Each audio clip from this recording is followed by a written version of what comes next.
దిశ TV news కి స్వాగతం. ముందుగా హెడ్లైన్స్.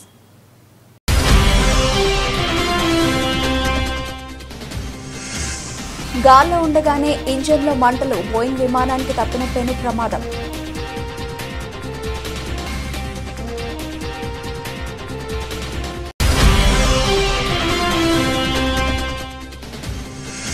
రాజకీయాలంటే దేశమే ముందన్న శశి థరూర్. పార్టీలు కేవలం మెరుగైన దేశాన్ని నిర్మించే సాధనాలు మాత్రమేనని స్పష్టీకరణ.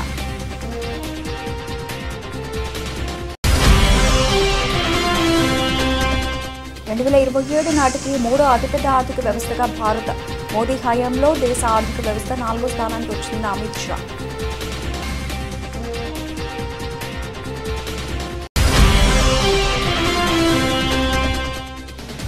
వారి మాటలను ప్రజలు నమ్మే పరిస్థితి లేదని జగదీష్ రెడ్డి.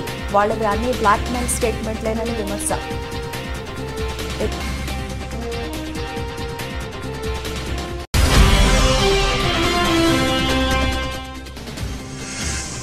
తిరుపతిలో సీఎం చంద్రబాబు పర్యటన, స్వర్ణాంధ్ర స్వచ్ఛాంధ్ర కార్యక్రమానికి హాజరు.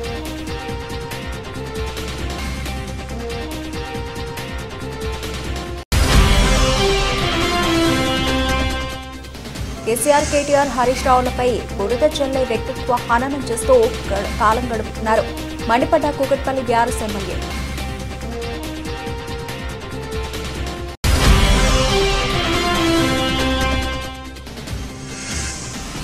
రౌడీలతో ఇలా బీసీ నాయకులపై దాడులు చేస్తూ ఉంటే మేము చూస్తూ ఊరుకం, హెచ్చరించిన ఎమ్మెల్యే తలసాని.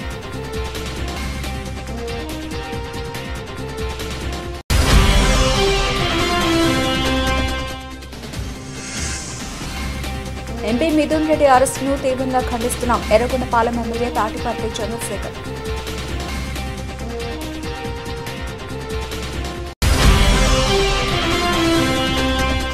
జగన్పేట తెలుగుదేశం పార్టీ కార్యాలయంలో ఎమ్మెల్యే జ్యోతుల నెహ్రూ విలేకరుల సమావేశం. తొందరలో జగన్ అరెస్టు తప్పదని హెచ్చరిక.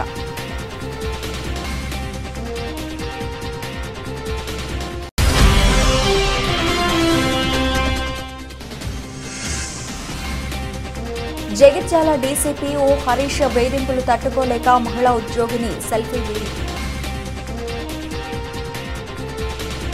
బోయింగ్ విమానాలు ప్రయాణికుల పాలిట యమపాసాలుగా మారుతున్నాయి. Air India Boeing 787-8 drone liner విమానం అహ్మదాబాద్లో కుప్పకూలిన విషయం తెలిసిందే. ఈ ప్రమాదంలో 270 మంది మరణించారు. తాజాగా అమెరికాలో మరో బోయింగ్ విమానానికి పెను ప్రమాదం తప్పింది. అట్లాంటాకు వెళుతున్న డెల్టా ఎయిర్లైన్స్కు చెందిన బోయింగ్ 767-400 విమానంలో టేకాఫ్ అయిన కొన్ని నిమిషాల్లోనే ఇంజిన్లో మంటలు చెలరేగాయి. అయితే మంటలను గుర్తించిన పైలట్ అప్రమత్తమై ఎమర్జెన్సీ ల్యాండింగ్ చేయడంతో పెను ప్రమాదం తప్పింది. డెల్టా ఎయిర్లైన్స్కు చెందిన DL446 బోయింగ్ 767 విమానం లాస్ ఏంజల్స్ నుంచి అట్లాంటాకు వెళుతోంది. ఈ క్రమంలో లాస్ ఏంజల్స్ అంతర్జాతీయ విమానాశ్రయం నుంచి టేకాఫ్ అయిన కాసేపటికి విమానం ఎడబొమ్మ వైపు ఉన్న ఓ ఇంజన్లో మంటలు అంటుకున్నాయి. గుర్తించిన పైలట్ ATCకి సమాచారం అందించారు. వారు అనుమతించడంతో లాస్ ఏంజల్స్ ఎయిర్పోర్ట్లో అత్యవసరంగా ల్యాండ్ చేశాడు. ఆ సమయంలో విమానంలో 282 మంది ప్రయాణికులు, 10 మంది విమాన సహాయకులు, 2 పైలట్లు కలిపి మొత్తం 294 మంది ఉన్నారు. అదృష్టవశాత్తు విమానం క్షేమంగా ల్యాండ్ అవడం, ఎలాంటి ప్రమాదం జరగకపోవడంతో అంతా ఊపిరి పీల్చుకున్నారు. ఏవియేషన్ A to Z నివేదిక ప్రకారం విమానాశ్రయం నుంచి బయలుదేరిన వెంటనే ఇంజన్ల మంటలు చెలరేగాయి. అప్రమత్తమైన పైలట్స్ అత్యవసర పరిస్థితిని ప్రకటించి ఎయిర్ ట్రాఫిక్ కంట్రోల్ సమాచారం అందించారు. స్పందించిన ATC ఎయిర్పోర్ట్లో అత్యవసర సేవలకు సమాచారం అందించింది. పైలట్స్ విమానాన్ని సురక్షితంగా ల్యాండింగ్ చేయడంతో పెను ప్రమాదం తప్పింది. వెంటనే అగ్నిమాపక సిబ్బంది మంటలను ఆర్పేశారు. ఇంజన్లో మంటలు చెలరేగడానికి గల కారణాలపై అధికారులు ఆరాధిస్తున్నారు. ప్రస్తుతం ఈ వీడియో సామాజిక మాధ్యమాల్లో వైరల్గా మారింది. కాంగ్రెస్తో విభేదాల వేళ పార్టీ సీనియర్ నేత తిరువనంతపురం ఎంపీ శశి థరూర్ మరోమారు కీలక వ్యాఖ్యలు చేశారు. శాంతి, సామరస్యం, జాతీయ అభివృద్ధి అంశంపై కొచ్చిలో జరిగిన ఒక కార్యక్రమంలో ఆయన మాట్లాడుతూ అన్నింటికంటే దేశమే ముందుండాలని, పార్టీలు కేవలం మెరుగైన దేశాన్ని నిర్మించే సాధనాలు మాత్రమేనని చెప్పారు. జాతీయ భద్రతా దృష్ట్యా రాజకీయ పార్టీలు ఒకదానితో ఒకటి సహకరించుకోవాలని నొక్కి చెప్పారు. మీ మొదటి విధేయత ఏమిటన్న ప్రశ్నకు థరూర్ బదులిస్తూ తన దృష్టిలో దేశమే ముందని, పార్టీలు దేశాన్ని మెరుగుపరిచే సాధనాలు మాత్రమేనని చెప్పారు. ఏ పార్టీకి చెందిన వారైనా పార్టీ లక్ష్యం సొంత మార్గంలో మెరుగైన భారతదేశాన్ని సృష్టించడమేనని అన్నారు. ఆపరేషన్ సింధూర్ దేశ రక్షణకు రక్షణకు సంబంధించిన విషయాల్లో ప్రధానమంత్రి మోదీకి మద్దతు ఇవ్వడంపై తాను ఎదుర్కొన్న విమర్శలను ప్రస్తావిస్తూ మన సాయుధ దళాలకు ప్రభుత్వానికి మద్దతు ఇస్తూ తాను తీసుకున్న వైఖరిపై చాలా మంది తనను విమర్శించారని గుర్తు చేసుకున్నారు. అయినప్పటికీ తాను తన వైఖరికి కట్టుబడి ఉంటానని చెప్పారు. ఎందుకంటే దేశానికి ఇది సరైనదని తాను నమ్ముతున్నానని చెప్పారు. కాంగ్రెస్ నాయకత్వంతో థరూర్కు ఉన్న బంధంపై ఒక విద్యార్థి అడిగిన ప్రశ్నకు సమాధానమిస్తూ తమ పార్టీలో కొన్ని విలువలు నమ్మకాలు ఉన్నాయని, కానీ జాతీయ భద్రత దృష్ట్యా తాము ఇతర పార్టీలకు సహకరించాలని, అయితే కొన్నిసార్లు పార్టీలు అది తమకు నమ్మకద్రోహంగా భావిస్తాయని, అప్పుడు సమస్యగా మారుతుందని వివరించారు. ఏ ప్రజాస్వామ్యంలోనైనా రాజకీయాల పోటీ అనివార్యంగా ఉంటుందని, కానీ క్లిష్టమైన పరిస్థితుల్లో కలిసి పనిచేయడానికి అది అడ్డు రాకూడదని ఆయన అన్నారు. గత 16 ఏళ్ల రాజకీయ జీవితంలో తాను జాతీయ భద్రత, జాతీయ ప్రయోజనాలు కూడా నమ్ముతానని థరూర్ చెప్పారు.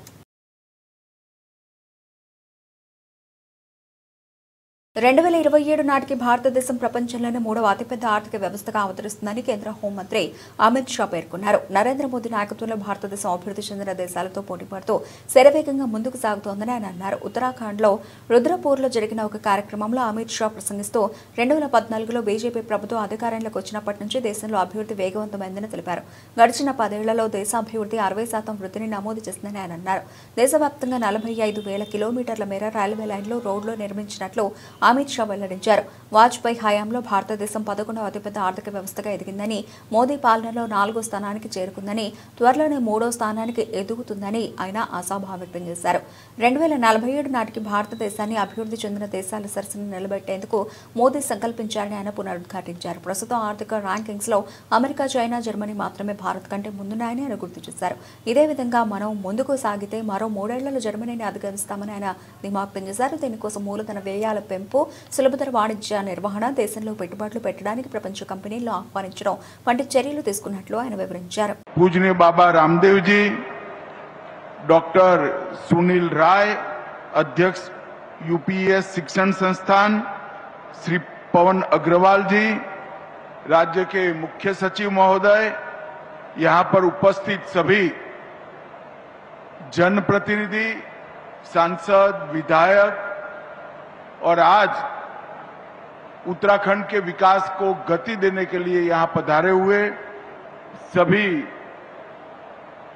उद्योजक भाइयों बहनों और उपस्थित सभी भाइयों बहनों को मेरा राम राम प्रणाम। मित्रों, जब भी मैं उत्तराखंड में आता हूं तब एक नई ऊर्जा लेकर वापस जाता हूं, क्योंकि उत्तराखंड में आते ही चारों धामों में बैठे हुए देवी देवताओं का, मां गंगा, यमुना का और अनेक यहां पर बैठकर आध्यात्म की अहलेक जगाने वाले संतों का आशीर्वाद यहां आने के साथ ही प्राप्त हो जाता है। రేవంత్ రెడ్డి పీసీసీ పదవిని కొనుక్కున్నారని స్వయంగా కోమటిరెడ్డి సోదరుడే ఆరోపించారని బీఆర్ఎస్ నేత మాజీ మంత్రి జగదీష్ రెడ్డి విమర్శించారు. మంత్రి కోమటిరెడ్డి వెంకటరెడ్డి, ఎమ్మెల్యే రాజగోపాల్ రెడ్డి మాటలను ప్రజలు విశ్వసించే పరిస్థితి లేదని అన్నారు. ఆయన వ్యాఖ్యలని బ్లాక్మెయిల్ స్టేట్మెంట్లేనని ఆయన అభివర్ణించారు. వారు ఒక ప్రకటన చేసి వెంటనే రాజీ పడతారని ఆయన వ్యాఖ్యానించారు. రేవంత్ రెడ్డి పదవిని కొనుక్కున్నారని చెప్పడమే కాకుండా ఆయన నాయకత్వంలో పనిచేయబోమని రాజగోపాల్ రెడ్డి అన్నారని గుర్తు చేశారు. రేవంత్ రెడ్డి వద్దని చెప్పి పార్టీ వీడిన రాజగోపాల్ రెడ్డి తిరిగి అదే పార్టీలో కొనసాగుతున్నారని ఆయన అన్నారు. రాజగోపాల్ రెడ్డి మాటలను నమ్మేవారు అమాయకులు అవుతారని ఆయన పేర్కొన్నారు. నిన్న దేవుని గుడికి పోతే కూడా గవే మాటలు, గవే బూతులు. ఎక్కడున్నా సోయే లేదు, బళ్ళే ఉన్నా గుళ్ళే ఉన్నా సోయి కూడా లేకుండా ముఖ్యమంత్రి గంత నీచంగా దిగజారి మాట్లాడుతున్నాడు. గదా నువ్వు మాట్లాడే మాట? అవి మాట్లాడడానికి నువ్వు ముఖ్యమంత్రి కావాలనా? మరి రత్నపురంలో రోడ్డు మీద పొదుపుకంగా ఎవరికి ఇంతంత పోసి అప్పచెప్పినా అద్భుతంగా మాట్లాడుతారు. నీ గురించి అంతకంటే గొప్పగా మాట్లాడతారు. అవి కావు కదా మన స్థాయిలో ఉన్న వాళ్ళని చేయాల్సింది. తప్పుడు మాటలు, తప్పుడు వ్యవహారాలు, ఎదురుగా మాట్లాడి దమ్ము లెక్క సాటుగా మాట్లాడి చిట్చాట్ల పేరు మీద రాయించడాలు, నీకు వంత కొట్టే కొంతమంది భజన పరులు, నీ స్లాటర్ హౌస్ ఓనర్లు,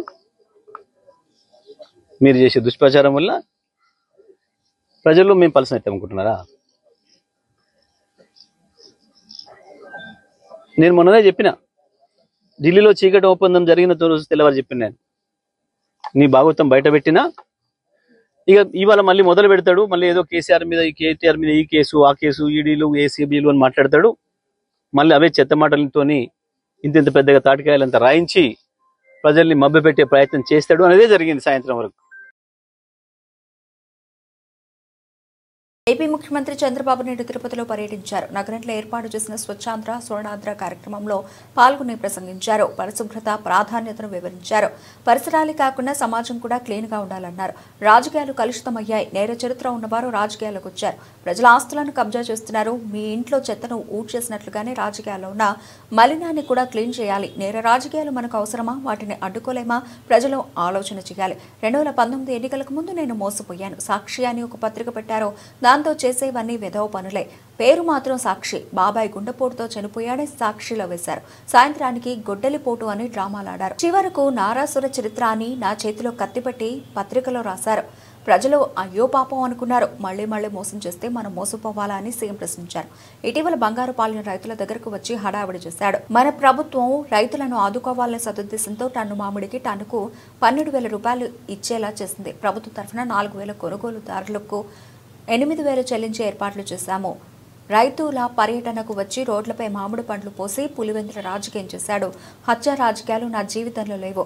రాష్ట్రంలో శాంతి భద్రతలు కాపాడాలని, ప్రజలకు భద్రత కల్పించాలని భావించాను. హింస రాజకీయాలు నా దగ్గర కుదరవు. గత 5 ఏళ్లలో ప్రజలకు స్వేచ్ఛ లేదు.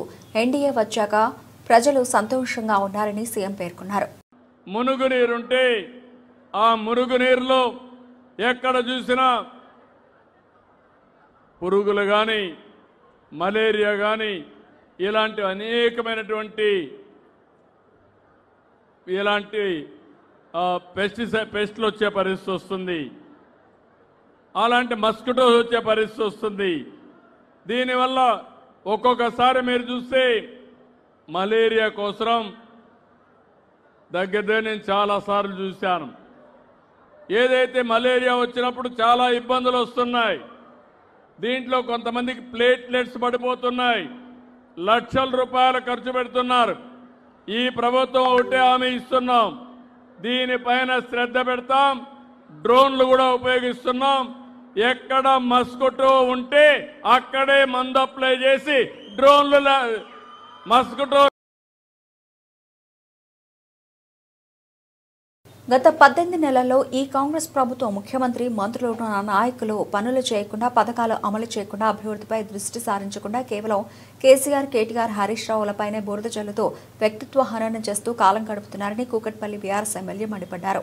కేటీఆర్ మీద, కేసీఆర్ మీద జరుగుతున్నటువంటి అబండాలు వేసుకుంటూ కాంగ్రెస్ పార్టీకి సంబంధించినటువంటి ముఖ్యమంత్రి గాని, కాంగ్రెస్ సంబంధించినటువంటి కార్యకర్తలు గాని, ఎమ్మెల్యేలు గాని, మంత్రులు గాని 18 నెలల నుంచి అభివృద్ధి చేయకుండా, ప్రజలను పట్టించుకోకుండా పొద్దుగల లేస్తే కేసీఆర్, కేటీఆర్ తిట్టడం తప్ప ఇంకా వేరే పని పెట్టుకోలేనటువంటి దుర్మార్గమైన పరిస్థితుల్లో కాంగ్రెస్ పార్టీ ఉంది. ఆ భాషను చూస్తూ ఉంటే అసలు ఈ తెలంగాణ రాష్ట్రంలో ఇటువంటి మాటలు అనేది ఎప్పుడు లేవు. ఇవాళ చెక్కులు ఇచ్చేటటువంటి ఏదైతే చెక్కులు ఇస్తున్నారో అమ్మవారు కూడా చెక్కులు, ఆ చెక్కులు సృష్టించిందే కేసీఆర్ గారు. ఇలా కళ్యాణ లక్ష్యం చెక్కులు ఇస్తుంటే కళ్యాణ లక్ష్యం చెక్కులు ఇచ్చిందే కేసీఆర్ గారు. అటువంటి చెక్కులు, అటువంటి మంచి మంచి స్కీములు పెట్టి ప్రజలకు ఇస్తుంటే ఈయన గెలిచిన ఎమ్మెల్యేలను ఏ రకంగా ఇబ్బంది పెట్టి, ప్రజలకు ఇచ్చిన హామీని పక్కా పెట్టి, పోలీస్ అధికారులను నెంబడి పెట్టుకొని రౌడీజం చేసి గుండాయిజం చేస్తున్నటువంటి హైదరాబాద్ నగరంలో ఈ నడమ ఎంతో భయంకర పరిస్థితి చూస్తా ఉన్నాం. నేను ఒకటే చెప్తా ఉన్నా, కాంగ్రెస్ నాయకులారా, మీ బట్టలు ప్రజలు ఇప్పకుండా చూసుకొని ఫస్ట్ ప్రజలకు ఇచ్చిన హామీలు నెరవేర్చండి. ఇలా దళిత బిడ్డలకి 12 లక్షల రూపాయలు దళిత బంధు ఇస్తా అని చెప్పి ఇప్పటికి ₹1 ఇలే. బీసీ బిడ్డలకు ఇస్తాం, బీసీ బిడ్డలకి ఇయలే. ఏ ఒక్కడు కూడా ప్రజలకి ఇయలేటువంటి దుర్మార్గం స్థితిలో ఉన్నారు.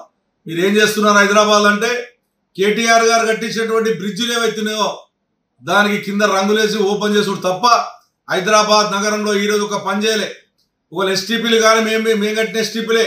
ఇలా బ్రిడ్జిలు కట్టింది కూడా మాయంలో కట్టినటువంటి, మంచినీళ్ళు తెచ్చింది ఆయన మాయంలో తెచ్చింది ఈ కాంగ్రెస్ పార్టీ, బీజేపీ పార్టీ. 50-60 కార్లలో వచ్చి నడి రోడ్డు మీద కార్ బానెట్ మీద ఎక్కి కూర్చొని ప్రజలకు ఇబ్బంది కలిగేలా కాంగ్రెస్ నాయకులు ప్రవర్తిస్తూ ఉంటే పోలీసులు కనీసం పట్టించుకోలేదు. పైగా దెబ్బలు తిన్న మా బీఆర్ఎస్ వాళ్ల మీద ఉల్టా కేసులు పెట్టారు. రౌడీలతో ఇలా బీసీ నాయకులపై దాడులు చేస్తుంటే మేము చూస్తూ ఊరుకోమని మాజీ మంత్రి ఎమ్మెల్యే తలసాని హెచ్చరించారు. మా బీసీ బిడ్డల మీద జరిగినటువంటి దాడికి వారిని పరామర్శించాలనేటువంటి ఉద్దేశంతో ఫస్ట్ చిన్న యాదవ్ గారి దగ్గరికి,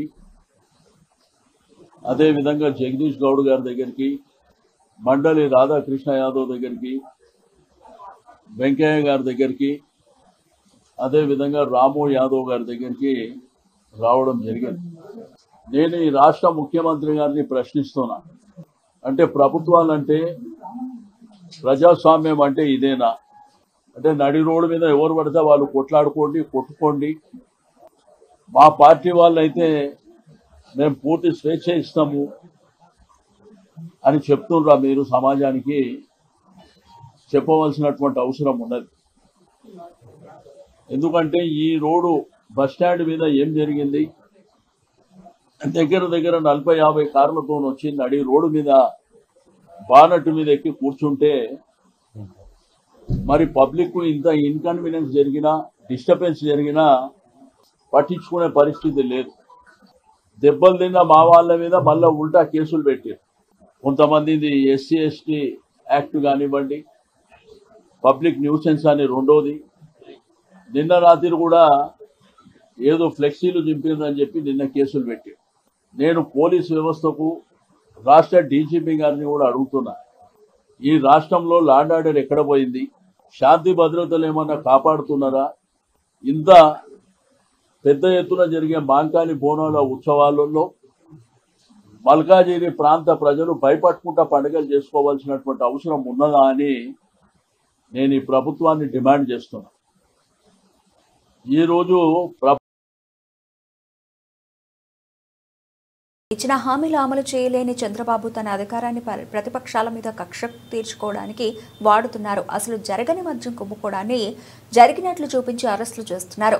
ఎంపీ మిథున్ రెడ్డి అరెస్టును తీవ్రంగా ఖండిస్తున్నామని ఎర్రగొండపాలెం ఎమ్మెల్యే తాటిపర్తి చంద్రశేఖర్ అన్నారు. ఈరోజు కూటమి ప్రభుత్వం మరొక వైఎస్ఆర్సీపీ బలమైనటువంటి నాయకుడు, ఈరోజు పార్లమెంట్లో సభ్యునిగా ఉన్నటువంటి శ్రీ మిథున్ రెడ్డి గారిని అక్రమంగా, అన్యాయంగా చంద్రబాబు గారు కడుపు మంటతోటి అరెస్ట్ చేయించాడు.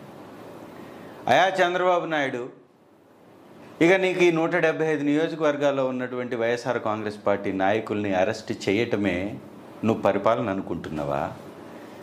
అరెస్ట్ చేయకపోతే ఈ రాష్ట్రంలో నీ యొక్క ఎత్తుగడలు సాగవనుకుంటున్నావా? ఇది అత్యంత హేయమైన, దుర్మార్గమైనటువంటి చర్య.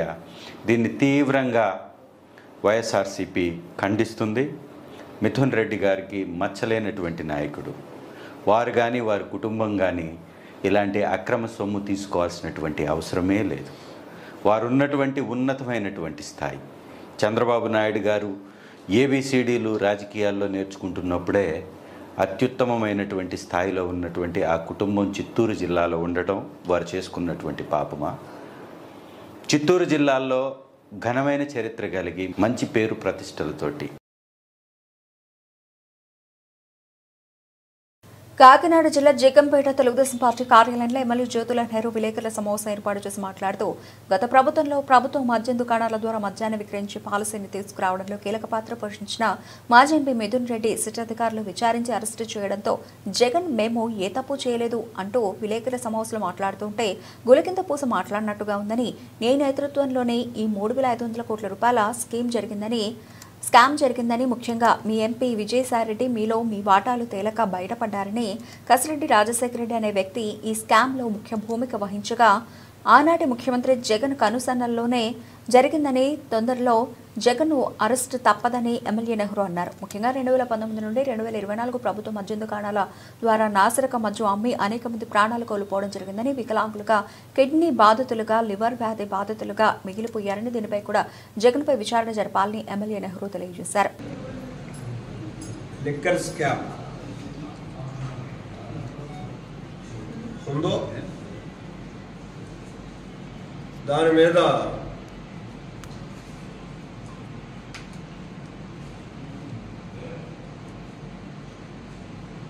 చాలా గబ్బులు పెడుతున్నటువంటి పరిస్థితి ఉంది వైఎస్ఆర్ కాంగ్రెస్ పార్టీలో. అంటే ఇది అక్రమ కేసులని చాలా నిజాయితీగా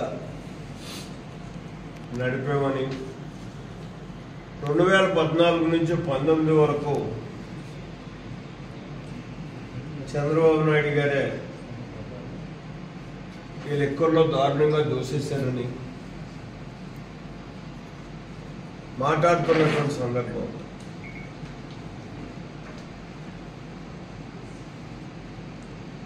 సరే, ఈ అక్రమ కేసులా కాదా అన్నదాని మీద తర్వాత వెళ్తాను. ముందు ఈ 2014-19 చంద్రబాబు నాయుడు గారి ప్రభుత్వం దారుణంగా దూషిస్తుందని చెప్పి చెప్తున్నటువంటి పరిస్థితి ఇప్పుడు చెప్తున్నారు. 5 ఏళ్ళు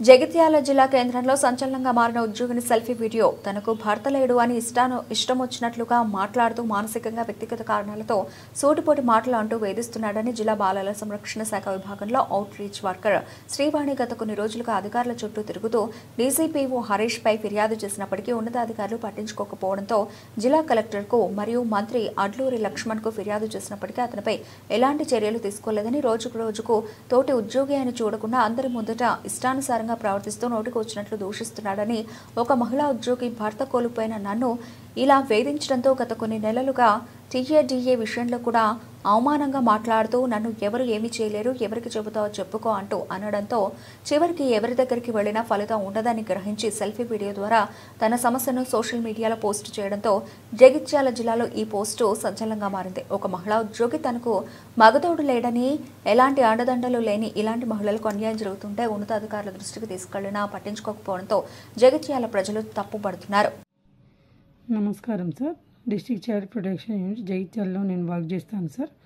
మా బాస్ వచ్చేసి హరీష్ సార్ డీసీపీఓ సార్. నన్ను జాయిన్ అయినప్పటి నుంచి ఒక విధంగా టార్గెట్ సార్. నేను 2021లో జాయిన్ అయినా సార్. నాకు ఇట్లా హస్బెండ్ లేడు సార్. అది ఏ విధంగానంటే ఆ విధంగా సార్ నన్ను ఒకటే రకంగా టార్చర్ సార్. ఎట్లా అంటే సార్, నేను జాయిన్ అయినప్పుడు 2021లో 8,000 సాలరీ ఉండే సార్. మధ్యలో 2,000 పెరిగినాయి సార్. నాకు పెరిగిన తర్వాత నువ్వు ఈ 2,000 పెరిగినాయని ఆగుతలేవు ఈ భూమి మీద అన్నట్టు సార్. ఎట్లా అంటే అదో విధంగా సార్, నేను చెప్పుకోలేని విధంగా టార్చరు, ఇక హరాస్మెంట్ సార్. ఇక నాకు అసలు అది ఇక ఘోరమైన టార్చర్ సార్ అతనితో. 5 తర్వాత కూడా ఇంటికి వెళ్తే నువ్వు ఎవరికి చెప్పిపోయాను, నువ్వు ఇప్పుడు రా ఆఫీస్కి సార్, ఇలా సార్. మళ్ళీ వచ్చేసి సార్ మొన్న రీసెంట్గా గొడవ ఇది ఆగుతలేవు అని అన్న తర్వాత కూడా సార్ రీసెంట్గా వచ్చేసి ఆఫీస్ ముందట సార్ టీఏడీఏల విషయంలో వచ్చేసి సార్ నాకు శాలరీ తక్కువ ఉందని వచ్చేసి కమిషనర్ మేడం వచ్చేసి దివ్య మేడం సార్, మాది central government sir, state government salary పెంచరాదన్న ఉద్దేశంతో దివ్య మేడం సార్ ఎఫ్టీఏ కింద వీళ్ళకు 5,000 ఇవ్వాలని మేడం అన్నారు సార్. అప్పుడు అది లెటర్ కూడా ఉంది సార్. నువ్వు ఎవరికి చెప్పుకుంటావో చెప్పుకో, నీకు 5,000 నేను ఉన్నన్ని రోజులు ఇవ్వను, నువ్వేం చేసుకుంటావు చేసుకో అని సార్ ఇబ్బంది పెట్టడం సార్. నేను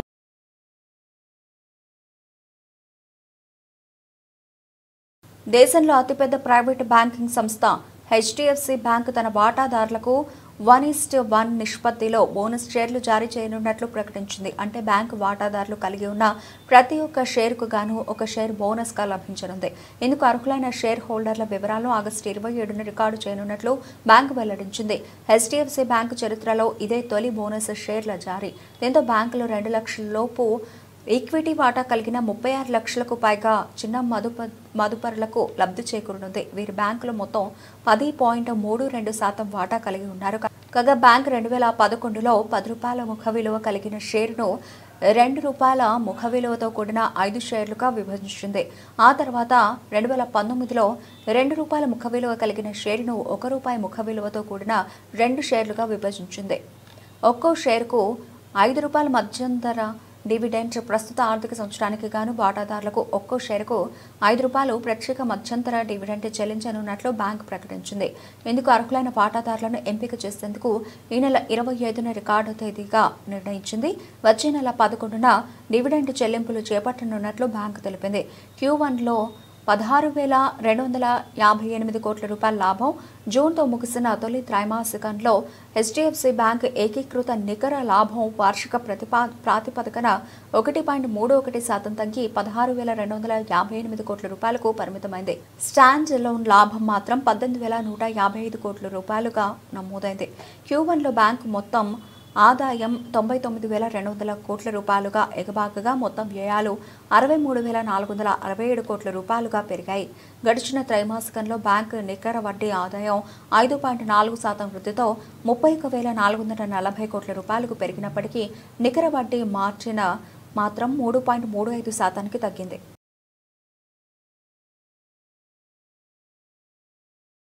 పహల్గామ్ ఉగ్రదాడి తర్వాత బీసీసీఐ ఓ కీలక నిర్ణయం తీసుకుంది. ఇకపై పాకిస్తాన్ జట్టుతో ఏ తరహా క్రికెట్ను ఆడకూడదని నిర్ణయించుకున్నట్టు ప్రకటించింది. ప్రస్తుతం ఇంగ్లాండ్ వేదికగా world championship of legends tourney జరుగుతోంది. ఈ టోర్నీలో పలు దేశాలకు చెందిన మాజీ క్రికెటర్లు ఆడుతున్నారు. టీమిండియాకు మాజీ క్రికెటర్ యువరాజ్ సింగ్ నాయకత్వం వహిస్తున్నాడు. ఈ టోర్నీలో భాగంగా ఎడ్జ్బాస్టన్ వేదికగా ఆదివారం పాకిస్తాన్ భారత్ మ్యాచ్ ఉంది. పాకిస్తాన్తో మ్యాచ్ ఆడకూడదని భారత మాజీ క్రికెటర్లు నిర్ణయించుకోవడంతో ఆదివారం జరగాల్సిన మ్యాచ్ను WCL రద్దు చేసింది. ఎడ్జ్బాస్టన్ స్టేడియం వద్దకు అభిమానులు ఎవరూ రావద్దని, టికెట్ డబ్బులను పూర్తిగా రీఫండ్ చేస్తామని ఓ ప్రకటనలో నిర్వాహకులు తెలిపారు. దీంతో ఈ టోర్నీలో ఇరు జట్లకు చెరో పాయింట్ లభించబోతున్నట్టు సమాచారం. కాగా ఈ మ్యాచ్లో తాను ఆడేది లేదని మే 11వ తేదీనే నిర్వాహకులకు చెప్పినట్టు మాజీ క్రికెటర్ శిఖర్ ధవన్ తెలిపాడు. WCL లీగ్లో పాకిస్తాన్తో జరగాల్సిన మ్యాచ్లో ఆడకూడదని నేను గతంలోనే నిర్ణయించుకున్నా. ఈ మేరకు మే 11వ తేదీన WCL నిర్వాహకులకు నా నిర్ణయాన్ని తెలిపాను. ఇప్పటికీ ఇదే నిర్ణయానికి కట్టుబడి ఉన్నాను. నాకు నా దేశమే ముఖ్యం. మాతృదేశం కంటే ఏది ఎక్కువ కాదు. జై హింద్ అంటూ శిఖర్ ధవన్ తన ఇన్స్టాగ్రామ్ స్టోరీస్లో ఓ పోస్ట్ పెట్టాడు. తాజాగా టీమిండియా మాజీ క్రికెటర్లందరూ ఈ మ్యాచ్ ఆడటంపై విముఖత వ్యక్తం చేయడంతో మ్యాచ్ రద్దయింది.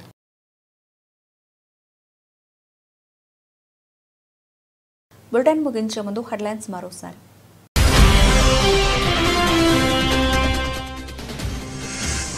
గాల్లో ఉండగానే ఇంజిన్లో మంటలు, బోయింగ్ విమానానికి తప్పిన పెను ప్రమాదం.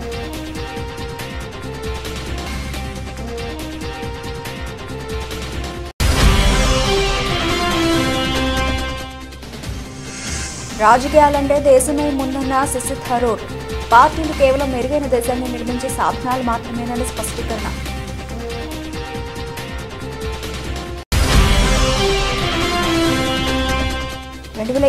నాటికి మూడో అతిపెద్ద ఆర్థిక వ్యవస్థగా భారత. మోదీ హయాంలో దేశ ఆర్థిక వ్యవస్థ 4వ స్థానానికి వచ్చింది అమిత్ షా.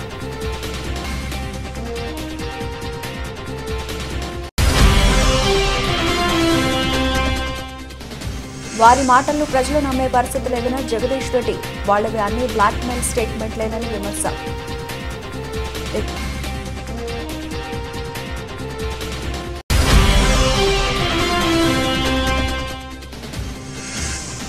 తిరుపతిలో సీఎం చంద్రబాబు పర్యటన, స్వర్ణాంధ్ర స్వచ్ఛాంధ్ర కార్యక్రమానికి హాజరు.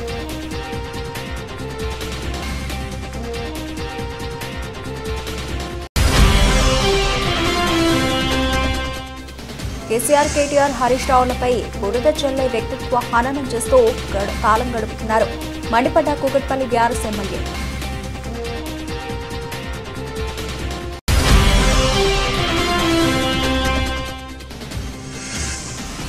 రౌడీలతో ఇలా బీసీ నాయకులపై దాడులు చేస్తూ ఉంటే మేము చూస్తూ ఊరుకం, హెచ్చరించిన ఎమ్మెల్యే తలసాని.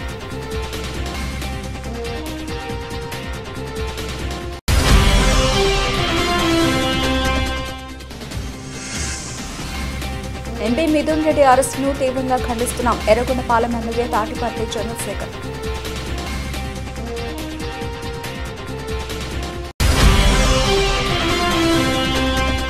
జగన్పేట తెలుగుదేశం పార్టీ కార్యాలయంలో ఎమ్మెల్యే జ్యోతుల నెహ్రూ విలేకరుల సమావేశం. తొందరలో జగన్ అరెస్టు తప్పదని హెచ్చరిక.